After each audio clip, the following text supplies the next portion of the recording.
You're just a burden. Stay away, my sister texted on Christmas Eve. I'd spent months covering her debts while she partied. That night, she toasted to freedom from leeches. I stayed quiet until the next morning, when her car was gone and a tow notice sat where it used to be. I, 32M, stared at my phone screen, reading the text message for the third time. The words burned into my retinas like acid. You're just a burden. Stay away. My sister had sent it at 11:47 p.m. on Christmas Eve, while I sat alone in my apartment, surrounded by wrapped gifts I'd bought for her kids.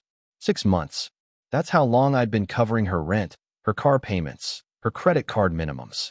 6 months of watching my savings account drain while she posted Instagram stories from expensive restaurants and weekend getaways. 6 months of her promising she'd pay me back once she got her life together. The irony wasn't lost on me.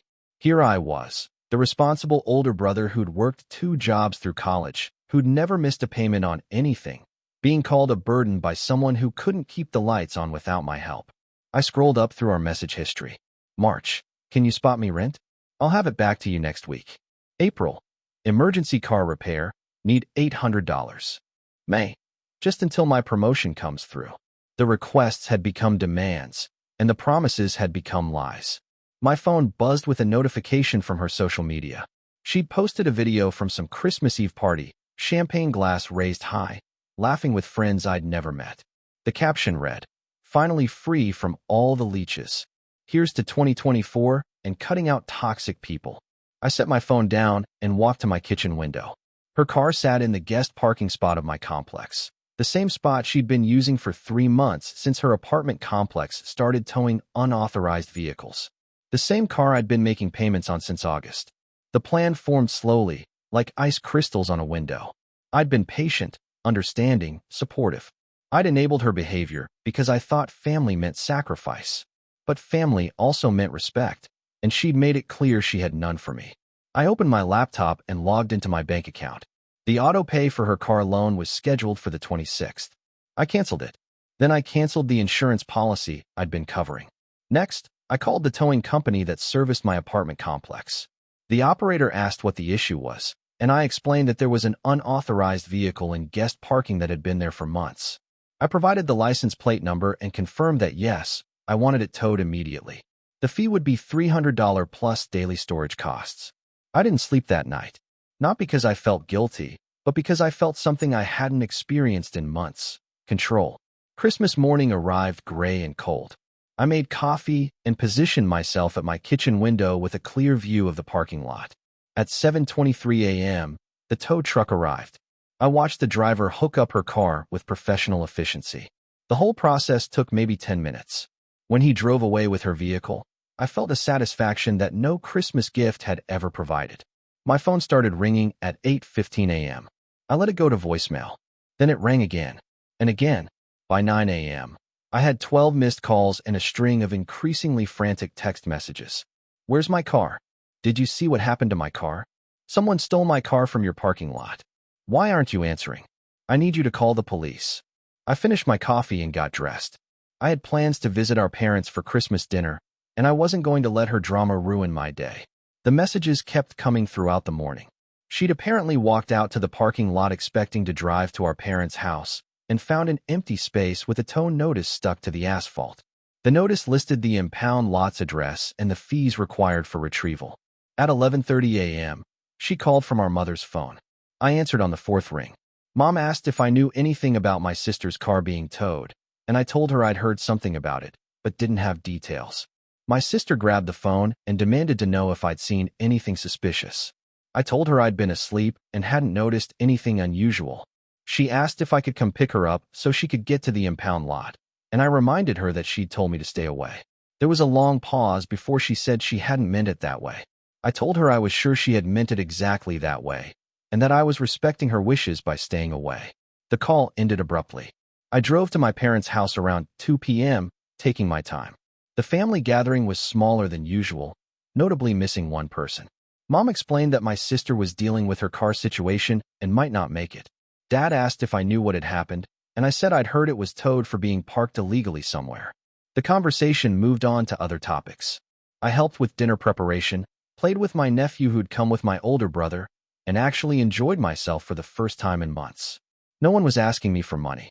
No one was making me feel guilty for having my life together. Around 4 p.m., my sister arrived in an Uber, looking frazzled and angry. She'd apparently spent 3 hours at the impound lot, only to discover that the car couldn't be released because the loan was in default and the insurance had lapsed. The impound fees were already at $300, and they'd continue accumulating daily. She cornered me in the kitchen while I was helping with dishes. She said she knew I had something to do with her car being towed, and I asked her why she would think that. She said it was too much of a coincidence, and I pointed out that she'd been parking illegally in guest spots for months. Eventually, someone was bound to complain. She demanded that I help her get the car back, and I reminded her again that she'd called me a burden and told me to stay away. She said she was sorry and that she'd been drinking when she sent that message. I told her that drunk words were sober thoughts, and that I was finally listening to what she'd been telling me for months. The argument escalated until Dad intervened, asking us to take it outside or drop it entirely. I chose to drop it and returned to helping with dinner. Update 1. The next few days were enlightening. My sister had apparently been telling people that I'd somehow orchestrated her car being towed out of spite. She'd painted herself as the victim of my vindictive behavior, conveniently leaving out the part where she'd been using me as a personal ATM for months. I received calls from 2 of our cousins asking for my side of the story. I kept it simple. I'd been helping her financially for months. She'd told me I was a burden and to stay away, so I'd stopped helping. Her car had been towed for being parked illegally in guest parking at my complex. Those were the facts. Both cousins seemed to understand the situation pretty quickly. One of them mentioned that my sister had actually asked him for money a few weeks earlier, claiming she was between jobs and needed help with rent. He'd declined, knowing she'd been posting about expensive dinners and shopping trips. By New Year's Eve, the car situation had resolved itself in the most predictable way possible. My sister couldn't afford the impound fees, the loan payments, or the insurance. The car was eventually sold at auction to cover the impound costs and loan balance. She was left with nothing but a damaged credit score and a transportation problem. She'd moved back in with our parents temporarily, claiming she needed time to get back on her feet. Mom mentioned during one of our weekly calls that my sister was looking for a job and seemed to be taking things more seriously now. I didn't comment on that. I'd heard similar promises before. Update 2. 3 months later, I got a call from Dad. He wanted to talk about the situation with my sister, and I could tell from his tone that she'd been working on him. He said she was really struggling and that maybe I could consider helping her out again, just until she got established. I asked Dad if he knew how much money I'd given her over the past year. He said he didn't know the exact amount, but he was sure it wasn't that much. I told him it was over $15,000. There was a long silence on the other end of the line. Dad asked if I was sure about that number, and I told him I'd kept detailed records. Rent payments, car payments, insurance, credit card minimums, grocery money, gas money, emergency repairs that were never actually emergencies. I documented everything because I'd initially planned to consider it a loan.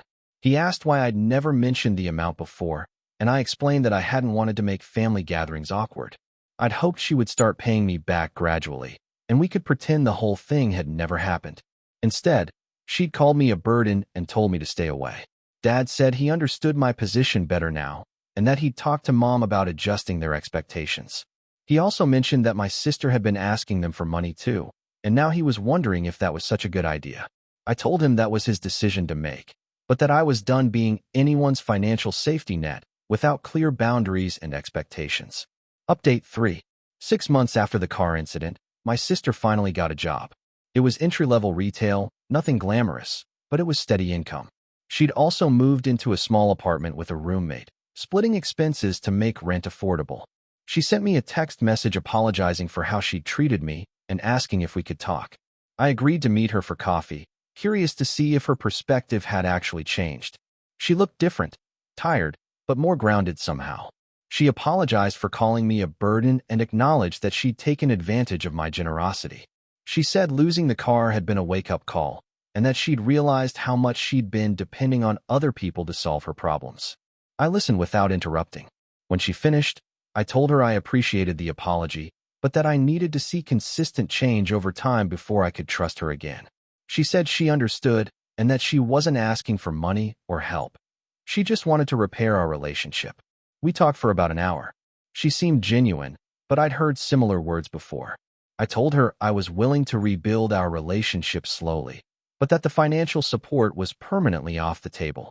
She said she wouldn't ask for money again, and that she was learning to handle her own problems. Time would tell if she meant it. Update 4.